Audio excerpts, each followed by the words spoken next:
Arafat news کے ساتھ میں ہوں سرفراز احمد عباسی۔ 26ویں آئینی ترمیم کے حوالے سے بہت بڑی پیش رفت ہوئی ہے۔ یہ پیش رفت کل ایوان صدر میں ہونے والے اجلاس میں ہوئی ہے۔ اجلاس کی اندرونی کارروائی کا احوال ہم آپ کو بتائیں گے۔ ایک تو یہ بڑی خبر ہے کہ اس کے اندر میاں محمد نواز شریف کی، مولانا فضل الرحمان کی، آصف علی زرداری، بلاول بھٹو زرداری، وزیر اعظم شہباز شریف اور اسحاق ڈار سمیت یہ تمام لوگ بند کمرے میں ملے ہیں۔ اور بند کمرے میں کیا گفتگو ہوئی ہے، بند کمرے کی گفتگو ہم آپ کو بتائیں گے۔ اور اس کے ساتھ ساتھ ہم آپ کو یہ بھی بتاتے چلیں کہ اسلام آباد میں پی ٹی آئی کے احتجاج سے افغان باشندوں کو گرفتار کیا گیا ہے۔ ان کا کہنا ہے کہ پی ٹی آئی نے احتجاج کے لیے پیسے دینے کا وعدہ کیا تھا، کچھ لوگوں کو پیسے ملے ہیں، کچھ کو نہیں۔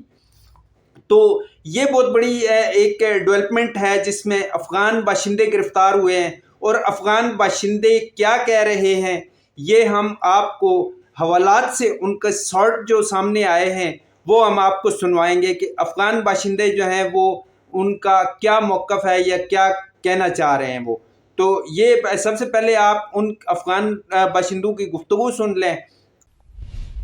میرا نام خیال گل ہے، میں افغانستان سے تعلق رکھتا ہوں، اور پی ٹی آئی نے میرے کو 2000 دن کا لالچ دے کے میرے کو اپنے ساتھ پشاور دھرنے کے لیے بلایا ہے، اور ابھی تک نہ میرے کو پیسہ ملا ہے اور نہ وہ میرے کو نظر آئے۔ وہ خود بھاگ کے چلے گئے اور ہم کو ادھر پولیس نے پکڑ لیا ہے، اور ان کو ساتھ دینے کا کوئی مطلب نہیں ہے۔ ہمارا نام مولاداد ہے اور اس کا نام عبدالباری ہے، اس کا جمال الدین ہے۔ ہم دوست ہیں، پشاور سے آئے پی ٹی آئی کی طرف سے۔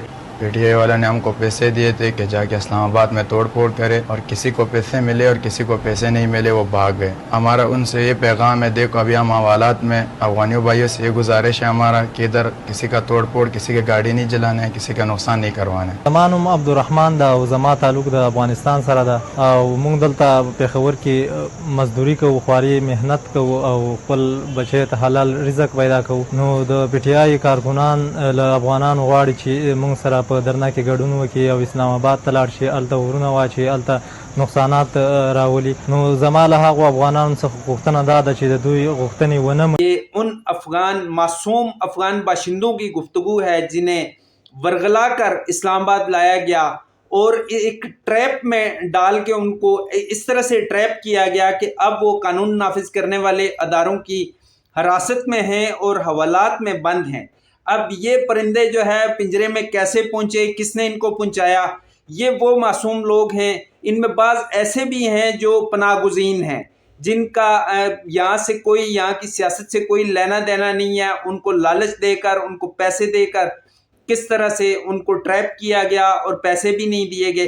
تو اصل ایک چیز اور آپ کو بتاتے چلیں کہ دھوکہ دہی، فراڈ اور اپنے دوستوں کو جو ہے وہ یکدم نظر انداز کرنا، ان کے خلاف ہو جانا، یہ عمران خان کا شیوا ہے، یہ پی ٹی آئی کا شیوا ہے، یہ ان کی پالیسی کی اولین جو سٹیپس ہوتے ہیں ان میں سے ایک ہے۔ تو انہوں نے ہمیشہ جو ہے وہ اپنے ہی ساتھیوں کے خلاف بغاوت کی، اپنے ہی دوستوں کو کبھی تسلیم نہیں کیا، جس کی مثال ان کے ایک دوست جو وہ نعیم صاحب تھے کراچی والے، ان کی ڈیتھ پہ جو بانی تھے پی ٹی آئی کے، ان کی وفات پہ عمران خان جو ہے وہ ان کے گھر تعزیت کے لیے نہیں گئے، اس وقت وزیر اعظم تھے۔ وہ ان کی بلکہ جو ہے آخری ایام جو تھے ان کی زندگی کے وہ بنی گالا میں گزرے۔ تو یہ اس طرح کے لوگ ہیں۔ پھر آپ دیکھ لیں کہ یکدم پچھلے دنوں ایک بیان آیا جس میں عمران خان نے کہا کہ فیض حمید تو میرے کسی کام کا نہیں تھا۔ تو پھر انہوں نے باجوہ کے خلاف بھی بات کی، فیض حمید کے خلاف بھی بات کی۔ یہ وہی لوگ تھے جو عمران خان کو اقتدار میں لائے، انہیں جو ہے اس سنگھاسن پہ بٹھایا۔ تو یہ تمام صورتحال جو ہے یہ آپ نے ملاحظہ کی ہے۔ تو یہ دھوکہ دہی، فراڈ، یہ پی ٹی آئی کی گھٹی میں شامل ہے۔ میں یہ کہتا ہوں کہ عمران خان کی گھٹی میں ہی نہیں بلکہ ان کی پولیٹیکل پارٹی جو ہے وہ پی ٹی آئی، اس کی گھٹی میں یہ چیز شامل ہے۔ تو آگے چلتے ہیں جناب۔ سب سے پہلے آپ کو بتاتے ہیں کہ بڑی پیش رفت ہوئی ہے آئینی ترمیم کے حوالے سے، بہت سے معاملات طے کر لیے گئے ہیں۔